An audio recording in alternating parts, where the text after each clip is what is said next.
Орозайым Нарматова боюнча. Бая сиздер ойлойт окшойсуздар да, эл жуурчу, журналисттер, президент отуруп алып эле тигини кама, муну кама деп эле отурат деп.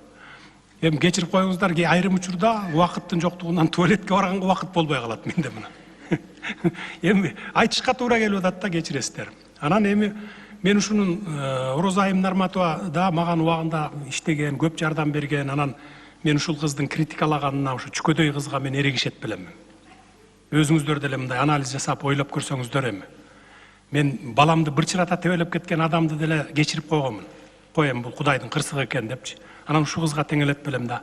Мен тескерисинче МВДга чалып айттым, мен муну кеч билдим. Бир түш жөн эле мен Турциядан келген делегация менен көлдө жүрдүм эле. Айтып калышты, ушинтип ызылдап атат, Орозайым дегенди камап коюптур.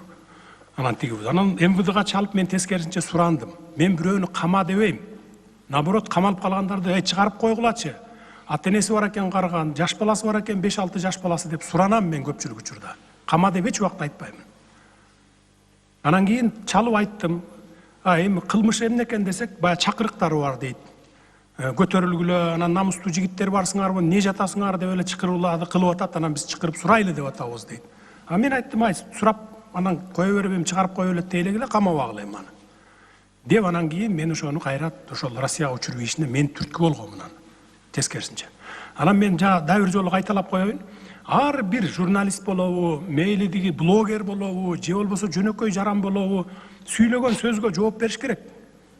Чакырык жасадыңбы, чакырсаң КМБ өзүнүн ишин кылып атат, МВД өзүнүн ишин кылып атат. Алар чакырып тергесин да, сурасын да, эмнеге чакырык кылып атасың?